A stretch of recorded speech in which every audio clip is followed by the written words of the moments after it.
Hello friends, welcome back to our class. So how are you all? I hope you all are doing good. So as we all know for our exam हमने theory classes start की थी, तो उसी को continue करते हुए आज की क्लास में हम लेटेंट हीट जो टॉपिक है उस पर डिस्कशन करेंगे। आप सभी जानते हैं प्रीवियस क्लास में हमने process of change of state of matter पर डिस्कशन किया था।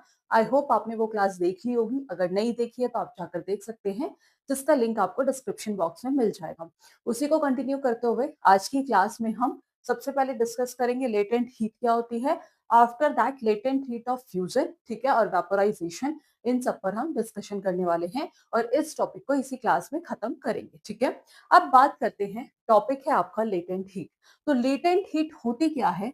तो लेटेंट हीट जो होती है बेसिकली कह सकते हैं कि किसी पदार्थ यानी कि किसी सब्सटेंस द्वारा स्टेट में चेंज होना, ठीक है, कि किसी सब्सटेंस द्वारा अवस्था में परिवर्तन के समय तापमान बदले बिना एब्जॉर्ब या रिलीज की जाती है क्या? हीट। तो आप लिख सकते हैं कि latent heat is the heat, latent heat is the heat release or absorb. Latent heat is the heat absorb or release of a substance,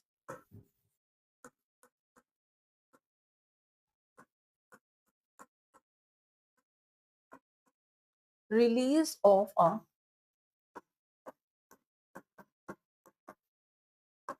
release of a substance, of a substance नहीं, sorry, bye a substance, किसके द्वारा की जाती है? Substance के द्वारा, यानी कि किसी पदार्थ के द्वारा। ठीक है, क्या होता है? स्टेट में चेंज आता है ड्यूरिंग अ, कब होता है ऐसा? During a change of state, जब स्टेट जो है यानी कि सॉलिड से लिक्विड, लिक्विड से गैस, जब स्टेट चेंज होती है during a change of state, तो उस टाइम पे बिना टेम्परेचर बढ़े हुए, तो उस टाइम पे क्या होता है? जो हीट है या तो वो एब्सॉर्ब होती है या रिलीज होती है, किसके द्वारा? सब्सटेंस के द्वारा। तो without any change in temperature, without any change in, without any change in temperature. समझ आया कि जब सब्सटेंस के द्वारा, सॉरी, जब स्टेट चेंज होती है, समझ गए? स्टेट चेंज यानी कि सपोज सॉलिड से लिक्विड या फिर लिक्विड से गैस, किसके द्वारा स्टेट चेंज हो रही है? सब्सटेंस के द्वारा। जब किसी सब्सटेंस के द्वारा स्टेट चेंज होती है तो उस केस में जो टेम्परेचर है उसमें कोई चेंज नहीं आता, तो जो हीट रिलीज और अब्सॉर्ब होती है उसे हम क्या कहते हैं? उसे हम लेटेंट हीट कहते हैं। और हिंदी वाले स्टूडेंट लिखना चाहते हैं तो वो लिख सकते हैं कि किसी पदार्थ द्वारा अवस्था परिवर्तन के समय तापमान बदले बिना, यानी कि टेम्परेचर में कोई चेंज नहीं आएगा, तापमान बदले बिना एब्जॉर्ब या रिलीज की जाती है, जिसे हम लेटेंट हीट कहते हैं। समझ आई इतनी बात? अब इसको हम एग्जाम्पल से समझते हैं। ठीक है, तो जो फर्स्ट एग्जाम्पल है आपका वो है बॉइलिंग ऑफ वाटर। ठीक है, फर्स्ट जो एग्जाम्पल है वो है बॉइलिंग, बॉइलिंग ऑफ वाटर। ठीक है, आप सभी जानते हैं जब हम वाटर को क्या करते हैं? हीट करते हैं, कि when water is heated, water is heated, कि जब पानी को क्या करते हैं? गर्म करते हैं, यानी कि उसे हीट करते हैं, तो कहां तक हीट होता है? अप टू 100 डिग्री सेल्सियस पर जाकर वो बॉयल होना स्टार्ट हो जाता है। When water is heated up to 100 degree Celsius, it start, boil करना क्या कर देता है? स्टार्ट कर देता है, तो इट स्टार्ट बॉइलिंग। तो ये तो सिंपल सी बात थी, इसमें तो किसी को कोई डाउट होगा नहीं। और जब हम कंटिन्यूअस हीट करते रहते हैं, ठीक है, आप लिख सकते हैं कि इवन आफ्टर कंटिन्यूअस हीटिंग, जब हम उसे कंटिन्यूअस हीट करते हैं तो उस केस में जो टेम्परेचर है वो चेंज नहीं होता है। इवन आफ्टर कॉन्टिन्यूअस हीटिंग, जो टेम्परेचर है उसमें कोई चेंज नहीं आता है, तो जो टेम्परेचर है वो 100 डिग्री सेल्सियस से अबव नहीं होता है। तो the temperature does not rise, the temperature does not rise, the temperature does not rise above 100 degree Celsius से वो टेम्परेचर ज्यादा नहीं होता है। क्लियर है ये पॉइंट? उसके बाद जो हीट सप्लाई होती है वो किस लिए हो रही है? क्योंकि स्टेट चेंज होगी। The heat supply, the heat supply is used to change state, ठीक है, is use to change water into vapour. The heat supply is use to change, क्योंकि वाटर क्या है, लिक्विड है, तो लिक्विड से किस में चेंज हो रहा है, वेपर में। The heat supply is use to change water into, gas कह लो या वेपर कह लो, इनटू वेपर। ठीक है, तो किस में चेंज हो रहा है, वेपर में चेंज हो रहा है। यानी कि जो दी गई हीट है वो पानी को किस में बदल रही है, वेपर में चेंज कर रही है। यानी कि पानी को किस में बदलने में उपयोगी है, भाप में। किस में, भाप में बदलने में क्या है, उपयोगी है। समझ आया। और इस हीट को हम क्या कहते हैं, लेटेंट हीट ऑफ वेपोराइजेशन। समझ आई इतनी बात कि इसी हीट को हम क्या कहते हैं, this heat is called, this heat is called latent heat of, latent heat of vaporisation. इसी को हम क्या कहते हैं, लेटेंट हीट ऑफ वेपोराइजेशन कहते हैं। बॉइलिंग पॉइंट जो होता है वाटर का 100 डिग्री सेल्सियस है। जब वाटर को हीट करते हैं अप टू 100 डिग्री सेल्सियस तो वो बॉयल होना स्टार्ट होता है। ठीक है, पहला पॉइंट था। उसके बाद जब हम कंटिन्यूअस हीट करते हैं तो जो टेम्परेचर है वो 100 डिग्री सेल्सियस से ज्यादा नहीं होता है। तो हीट जो सप्लाई कर रहे हैं उस केस में जो स्टेट चेंज हो रही है, यानी कि लिक्विड से किस में चेंज हो रहा है, गैस में चेंज हो रहा है, लिक्विड से गैस, जिसे हम क्या कहते हैं, लेटेंट हीट ऑफ वेपोराइजेशन कहते हैं। तो टेम्परेचर क्या है, टेम्परेचर कांस्टेंट है, टेम्परेचर में कोई चेंज नहीं आ रहा है। Is that clear. तो स्टेट चेंज हो रही है, यही बताया था। लेटेंट हीट क्या होती है कि latent heat is the heat absorb और release by a substance during a change of state without any change in temperature, जिसे हम लेटेंट हीट कहते हैं। और latent heat of vaporisation simple है, जब वाटर यानी कि जब लिक्विड है वो किस में चेंज हो रहा है, जो लिक्विड है वो भाप में, यानी कि पानी को भाप में बदलने में ये क्या है, उपयोगी है। तो उसे हम क्या कह रहे हैं, दिस हीट, उस इस हीट को हम क्या कह रहे हैं, basically latent heat of vaporisation कह रहे हैं। और नेक्स्ट आता है, नेक्स्ट एग्जांपल है आपका मेल्टिंग ऑफ आइस। ठीक है, जो नेक्स्ट है वो है मेल्टिंग ऑफ आइस। कितना, 0 डिग्री सेल्सियस। ठीक है, melting of ice 0 degree Celsius. Simple है, जब हम आइस को हीट करते हैं तो जो टेम्परेचर है वो कैसा रहता है, रिमेन कांस्टेंट।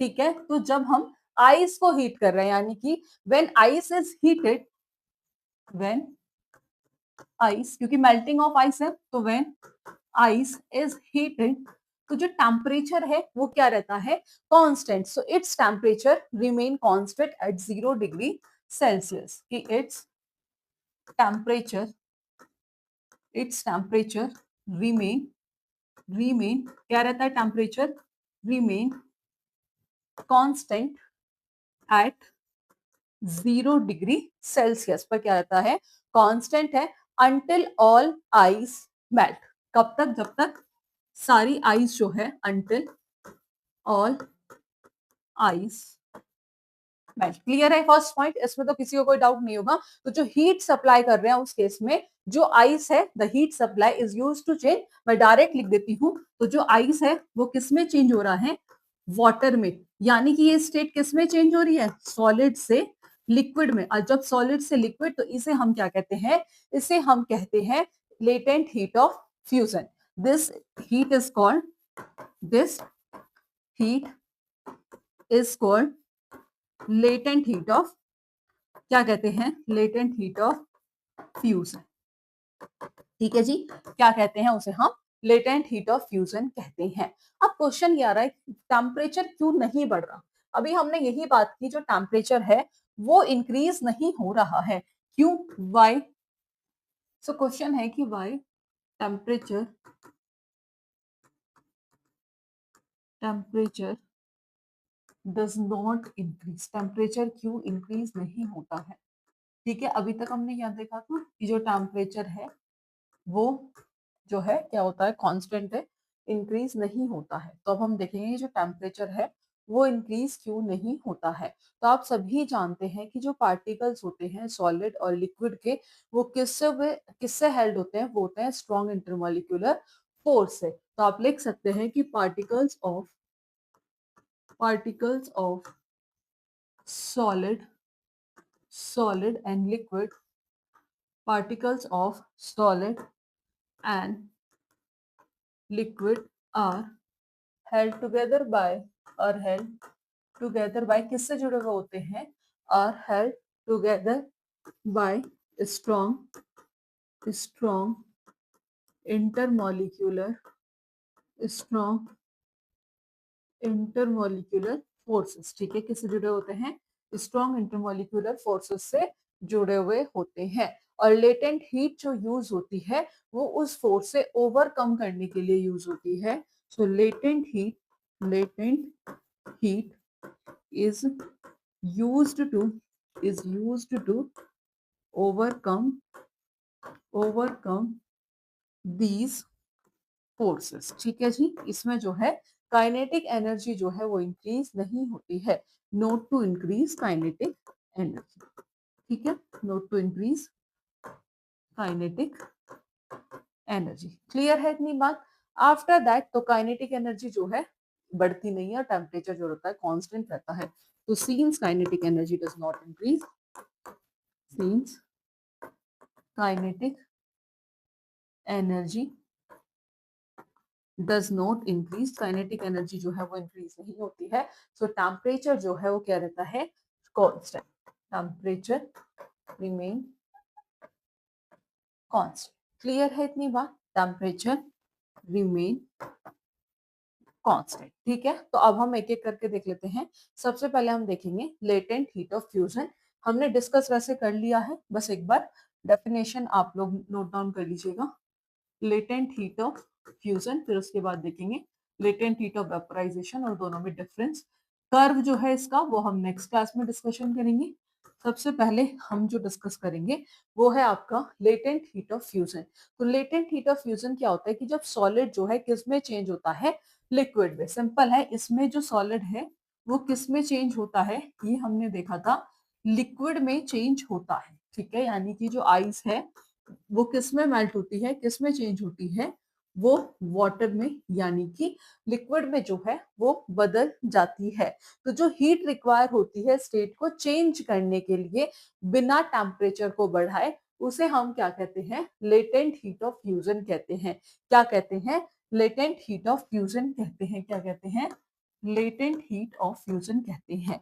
ठीक है, तो इस केस में क्या होता है?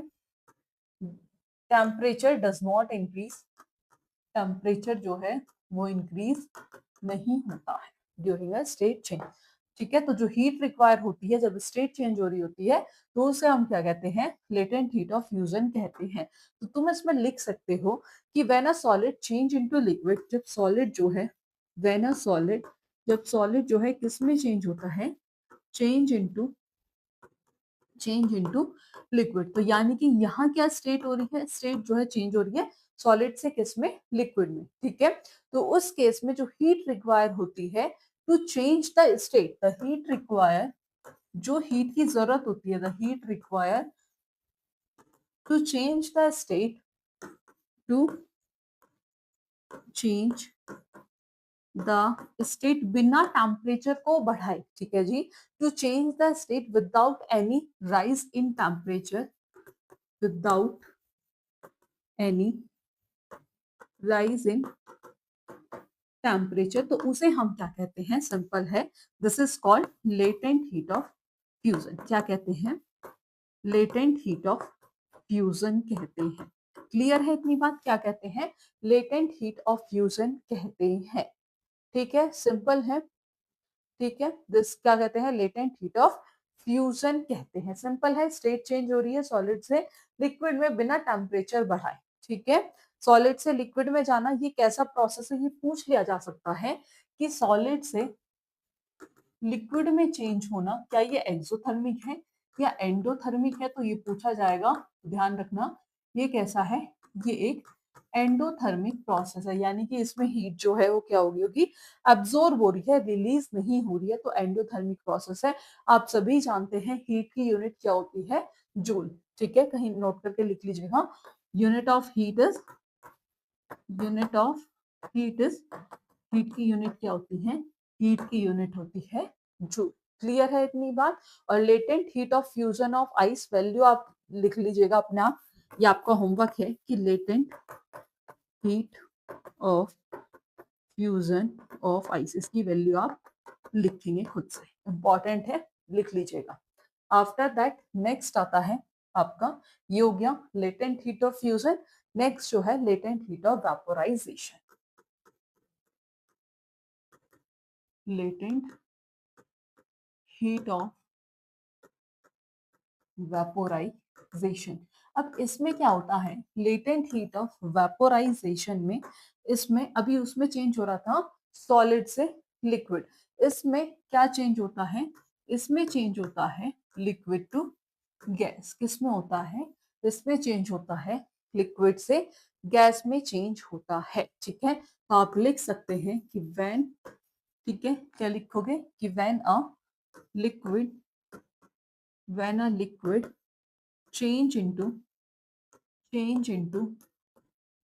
गैस। ठीक है, जो मतलब जब लिक्विड किस में चेंज हो रहा हो, गैस में चेंज हो रहा हो, the heat require to change the state, the ही जो हीट की जरूरत होती है, the heat require to change the state, to change the to change the state without any rise in temperature, without any rise in temperature, तो उसे हम क्या कहते हैं, उसे हम कहते हैं लेटेंट हीट ऑफ वेपोराइजेशन। क्या कहते हैं, लेटेंट हीट ऑफ वेपोराइजेशन कहते हैं। समझ आया दोनों, फ्यूजन भी और वेपोराइजेशन भी।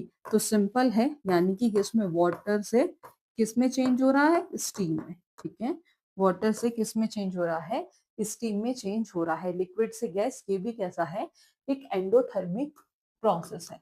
लिक्विड से गैस, ये कैसा है, ये एक एंडोथर्मिक प्रोसेस है। क्या है, ये भी एक एंडोथर्मिक प्रोसेस है। तो that is latent heat of vaporisation. और आप सभी जानते हैं कि अलग अलग लिक्विड के, ठीक है, तो different liquid have different latent heat of vaporisation. लिखना चाहे तो लिख सकते हैं कि different liquid have, different liquid have different liquid have different liquid have different different latent heat of latent heat of vaporisation. ठीक है, अलग अलग लिक्विड के जो लेटेंट हीट ऑफ वेपोराइजेशन है वो भी क्या होते हैं, डिफरेंट होते हैं। क्लियर है, अब देख लेते हैं इनमें कंपैरिजन जो कि इंपॉर्टेंट है। ठीक है, अभी तक हम हर चीज में डिस्कस करने के बाद कंपैरिजन जो है वो हम देखते आ रहे हैं। ठीक है, फिर ये टॉपिक आपका खत्म हो जाएगा। ग्राफ है वो हम कल की क्लास में करेंगे। प्रॉपर्टी, फ्यूजन एंड वेपोराइजेशन, यानी कि latent heat of fusion, latent heat of vaporisation, ये अंडरस्टूड है, ये आप खुद से लिख लीजिएगा। ठीक है, प्रॉपर्टी कौन कौन सी है, जैसे कि टेम्परेचर है, प्रोसेस है और एग्जाम्पल है। ठीक है, तो टेम्परेचर फ्यूजन में जो है कांस्टेंट रहता है और इसमें भी कांस्टेंट है, क्योंकि टेम्परेचर जो है वो इंक्रीज नहीं होता है, कांस्टेंट। ठीक है जी। प्रोसेस, फ्यूजन के केस में क्या होता है, ये कैसा प्रोसेस है, एंडोथर्मिक है। फ्यूजन कैसा है, एंडोथर्मिक है। और वेपोराइजेशन भी क्या है, ये भी एंडोथर्मिक प्रोसेस है। कैसा है, एंडोथर्मिक प्रोसेस है। एग्जाम्पल, इसमें आइस से वाटर कन्वर्ट, आइस से किस में कन्वर्ट हो जाता है, वाटर में। और वेपोराइजेशन से में वाटर से किस में चेंज होता है, स्टीम में। तो ये था latent heat of fusion and vaporisation. ठीक है, और एक इंपॉर्टेंट पॉइंट जो हम डिस्कस करते आ रहे हैं कि ड्यूरिंग लेटेंट हीट जो टेम्परेचर है वो कैसा रहता है, कांस्टेंट रहता है। तो आज की क्लास में हमने लेटेंट हीट देखा, latent heat of fusion and vaporisation, और उनमें कंपैरिजन भी देखा। अब हम नेक्स्ट क्लास में इसके कर्व पर डिस्कशन करेंगे। आफ्टर दैट सब्लिमेशन और इवेपोरेशन डिस्कस करेंगे, फिर इस चैप्टर को कंप्लीट करेंगे। तो आई होप आपको चीजें समझ आई होंगी। अगर आपको कोई डाउट या कोई क्वेरी है तो आप कमेंट बॉक्स में पूछ सकते हैं। आज की क्लास में इतना ही, मिलेंगे नेक्स्ट क्लास में नेक्स्ट टॉपिक के साथ। So thank you for watching this class.